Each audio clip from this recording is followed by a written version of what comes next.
Do you ever feel like life is nothing but a mundane cycle? Wake up, work, gym, go to sleep, rinse and repeat? It seems aimless, a never ending cycle. We hear talk about, oh, let's go to the gym, work, and everything like that, but it's just more mundane things after a while. We become used to it. We think, okay, I want to be successful, yes. I want to be in shape, of course. But all that still leaves a big gap in our lives. I've met people who've had all the money, all the girls, who have had everything. They have the car, they live in the nice neighborhood, and you ask them, what's the meaning of life, or what fulfills you? And they always come up with some answer that either doesn't make sense or is just a cheap answer for them to cope for not having one. You look at these people and their lives just plainly suck. I've thought to myself, at the end of this road, does it just keep you feeling empty? Does it just keep going on and on and on in this repetitive rat race? Have you really escaped the rat race if you're just doing the same thing to keep living the type of lifestyle you want? There's a quote that I heard 3 years ago that I have always remembered. It says like this: there's nothing outside of yourself that can ever enable you to get better, stronger, richer, quicker, or smarter. Everything is within. Everything exists. Seek nothing outside of you. That is by Miyamoto Musashi.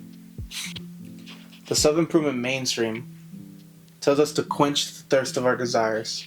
Yes, delayed gratification from doing this, and that. But at the end of the day, it's just to reach a goal and do the same thing but on a higher level. Oh yeah, I'm going to be on NoFap, but I'm going to go and get all the girls and sleep around as much as I can. Yeah. Oh, I'm going to work all these hours so I can escape the rat race and have my own business, just to be chained down to the same business in the same way that they were before.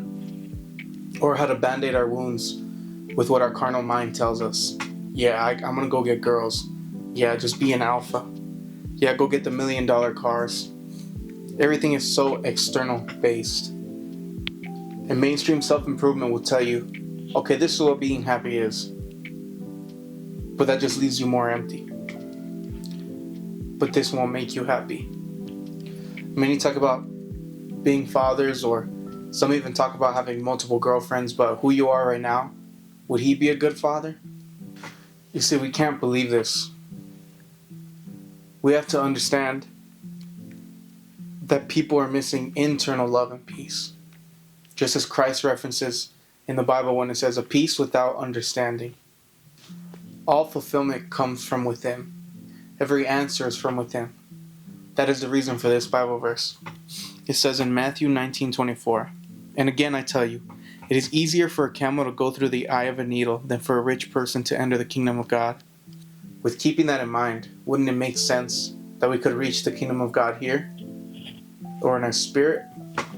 And to this idea, honestly, I don't completely understand it, but what I can understand from this is that if God is love and peace and good, then wouldn't the kingdom of God in us be that as well? For the love of money is a root of all kinds of evil. It says 1 Timothy 6:10. In this, here money doesn't represent actual money. It represents the external. I wrote here, the physical gain on this earth. Money doesn't make you feel good or happy. It just makes who you are come out more. If you're a drug addict, guess what? You're just going to be more of a drug addict.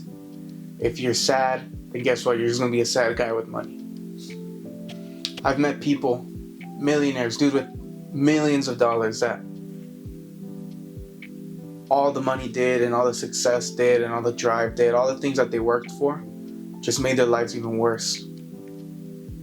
It made them more empty because they said, well, I have everything that I have, so why am I not okay? Why do I not feel peace? Why do I not feel full? And in turn, what we wanted so much has now turned into a poison to ourselves. You see, in tying all these things together, we can understand that the things on the outside our vices and empty pleasures, they take us away from the kingdom of God. They take us away from that peace, from that good. You see, instead of going for our external vices or pleasures, true happiness and fulfillment comes from healing internal wounds and seeking something higher than ourselves.